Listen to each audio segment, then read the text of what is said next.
Madame, Monsieur, bonjour. Pour cette rubrique éphéméride de l'émission Un jour dans l'histoire, j'ai le plaisir de recevoir Thierry Lenz. Bonjour Thierry. Bonjour. Vous êtes directeur de la Fondation Napoléon et auteur de plusieurs ouvrages sur le consulat et l'Empire, dont la nouvelle histoire du Premier Empire en 3 tomes qui est paru chez Fayard. Aujourd'hui, dans le cadre de notre série d'émissions sur la guerre espagnole de Napoléon, vous nous présentez la journée du 4 mai 1808, appelée souvent le guet-apens de Bayonne. Donc, on va peut-être resituer tout ça. Oui, bien sûr. On l'appelle le guet-apens ou la souricière de Bayonne, ce qui est aussi un nom assez joli. C'est une opération menée par Napoléon Ier qui consiste à s'emparer de l'Espagne sans tirer un coup de fusil, sans perdre un seul homme, et avec l'accord des souverains espagnols qui sont justement autour de lui à Bayonne. Oui, puisqu'il les a fait venir dans des circonstances qui sont quand même pas très glorieuses finalement. Ah, elles ne sont pas très glorieuses, bien sûr, mais vous savez, c'est dans ces opérations politiques, ces coups d'État, en général, il faut faire preuve de décision et ne pas avoir trop de morale. Tout ça vient du fait que la dynastie espagnole se déchire depuis plusieurs années entre le père, Charles IV, qui est le roi légitime, et son fils, le prince des Asturies, Ferdinand, qui prendra le titre de roi sous le nom de Ferdinand VII. À la suite d'émeutes qui ont lieu au début de 1808, Charles IV abdique en faveur de son fils, qui devient Ferdinand VII. Mais Napoléon, qui est le meilleur allié des Espagnols à ce moment-là, n'accepte pas cette abdication. Lui a d'autres projets pour l'Espagne. Il a d'autres projets pour l'Espagne. Il demande donc à Charles IV de venir le rencontrer à Bayonne. Alors Napoléon monte très très vite un voyage officiel dans le sud-ouest, et puis il s'arrête à Bayonne, au château de Marac, et le roi Charles IV le rejoint. Et puis, quelques jours plus tard, accompagné par le général Savary, l'homme des basses œuvres de Napoléon, arrive Ferdinand VII, qui a été un petit peu emmené de force au-delà des Pyrénées. Savary lui disait que Napoléon viendrait le voir en territoire espagnol, puis finalement, arrivé à la frontière, il lui dit « Ah, pas après tout, on n'est plus à ça près, il faut faire les quelques kilomètres qui vont à Bayonne », ce qui fait que, comme dans les tragédies, tout le monde est réuni à Bayonne. Même le fameux Godoy, qui avait été arrêté, qui avait été arrêté, emprisonné. Tout le monde voulait sa peau, lui aussi. Voilà, alors tout le monde, Napoléon invite tout le monde à Bayonne parce que il va, comme empereur d'Occident, comme nouveau Charlemagne, il va exercer son arbitrage entre Charles IV et Ferdinand VII. Voilà, parce que quels sont ses projets pour la couronne espagnole ? Alors, quels sont les projets de Napoléon pour la couronne espagnole ? Ils sont évidemment de la régénérer, comme il dit lui-même, mais évidemment, cette régénération passe par un changement de dynastie. Et en l'espèce, Napoléon Ier joue les Louis XIV, c'est-à-dire que, à la différence que lorsque Louis XIV a placé son petit-fils sur le trône d'Espagne, il n'y avait pas de roi d'Espagne. Or là, il y en a deux. Charles IV et Ferdinand VII. Alors Napoléon leur fait savoir immédiatement qu'il ne reconnaît pas l'abdication de Charles IV, donc il veut garder Charles IV, ça c'est la premier étage de la fusée. Et lorsque Ferdinand arrive à Bayonne, on lui rend les honneurs princiers et non les honneurs royaux, et lorsque il se déplace avec son père au roi Charles IV, on donne les honneurs royaux, et au roi Ferdinand VII, on donne que des honneurs princiers. Donc déjà, c'est une indication que Napoléon n'accepte pas cette abdication, parce qu'il s'est toujours bien entendu avec Charles IV, qui est un roi un peu faible, donc c'est beaucoup plus facile. Mais en réalité, Napoléon a un projet de troisième homme, en quelque sorte. Dès le départ, parce qu'il imagine, bien à tort, que l'Espagne est un pays qui l'attend. Oui. Bon, alors donc le troisième homme, on peut le dire, c'est son frère Joseph, qui occupait le trône de Naples, où Napoléon avait déjà d'ailleurs chassé les Bourbons, il recommence une seconde fois, et donc il veut ce trône d'Espagne pour son frère Joseph. Voilà. Là, on comprend en effet les réticences du peuple espagnol à voir l'empereur français intervenir dans leurs affaires. Et c'est en effet avant tout la preuve aussi de la vision archaïque que Napoléon avait pour ce peuple. Et les Français en général. Et les Français en général. Napoléon a pour l'Espagne les sentiments de son temps. C'est-à-dire que depuis le XVIIIe siècle, on considère que l'Espagne est décadente. On considère que les nobles espagnols sont bons qu'à jouer de la guitare sous les balcons, que le paysan est entièrement soumis, aux préjugés de la religion, et ainsi de suite. Et tout ça s'exprime dans une littérature continue. Le Barbier de Séville en est un bel exemple, mais cette littérature qui montre l'Espagne comme un pays dégénéré est constante. À cela s'ajoute la mainmise économique totale de la France sur l'Espagne, parce que l'Espagne est un pays très endetté, mais la France prête beaucoup d'argent, les banques françaises sont chez elles à Madrid, parce qu'on imagine que l'Espagne est très riche en raison de l'or et de l'argent d'Amérique du Sud. Et puis, avec tout ça, il y a encore donc la faiblesse de cette monarchie, qui fait que Napoléon, qui a envoyé des espions en Espagne, reçoit des rapports extrêmement rassurants, disant mais tout le monde vous attend, le peuple vous attend, et ainsi de suite. Et donc, Napoléon, bien sûr, demande à ses conseillers. Talleyrand le pousse évidemment à la conquête de l'Espagne. Là, c'est aussi le rôle de Talleyrand dans l'affaire et a été beaucoup Mais Napoléon critiqué. ne demandait qu'à être convaincu, c'est-à-dire que enfin, on connaît Napoléon, c'était un homme qui avait son idée et qui n'aurait pas, en tout cas plus à ce moment-là, reculé parce que des conseillers lui auraient déconseillé de le faire. Alors comme Talleyrand tient à ses plumes, tient à ses pensions et attend des jours meilleurs, après tout, il a senti que Napoléon voulait qu'on lui dise d'aller en Espagne, donc il le lui dit, puisque de toute façon, il y serait allé. Et donc Napoléon arrive en Espagne en conquérant, voilà, pensant que le peuple va être à ravi ses de le pieds, voir. voilà. Oui. Et finalement, c'est autre chose qui se produit. Et la première phase, c'est donc cette journée de Bayonne, ce guet-apens de Bayonne, où la famille royale se retrouve prisonnière.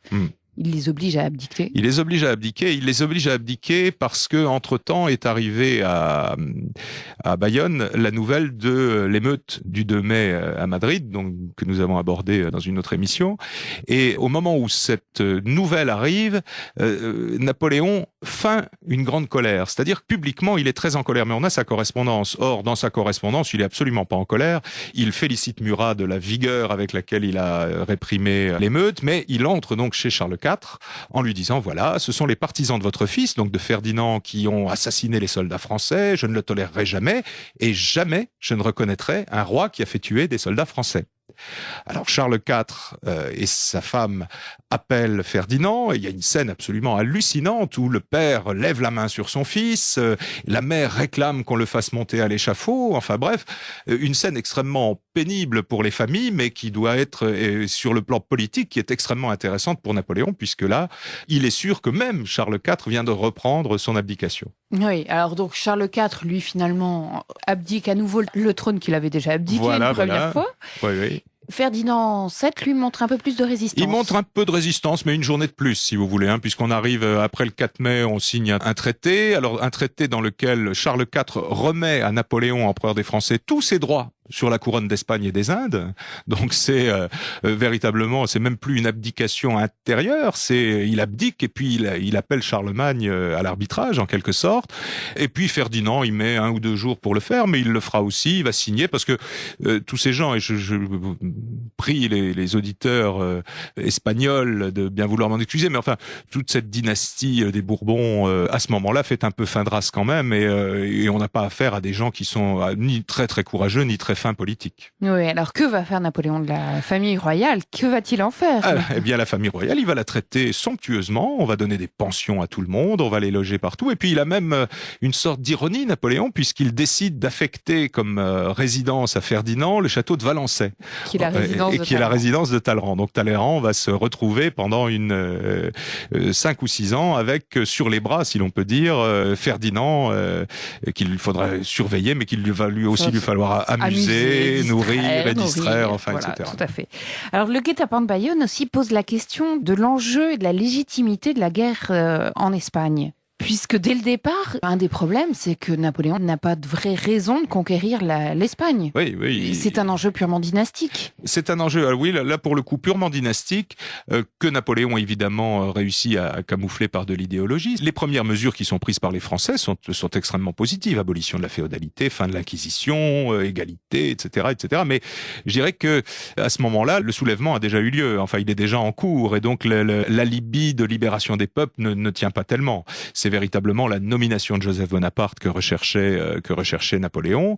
Alors, pourquoi Joseph? D'abord parce que Louis a refusé, l'autre frère, et finalement il valait mieux parce que l'expérience Louis sur le trône de Hollande n'a pas été une très très grande réussite. Mais pourquoi Joseph? Pour plusieurs raisons. Probablement parce que Joseph est très capable, que Joseph est véritablement un homme des Lumières, sans doute pas un grand souverain, mais au moins un homme intelligent et qui a un certain sens de l'État.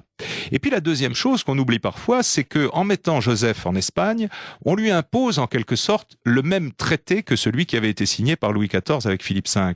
C'est-à-dire qu'il renonce à ses droits sur le trône de France.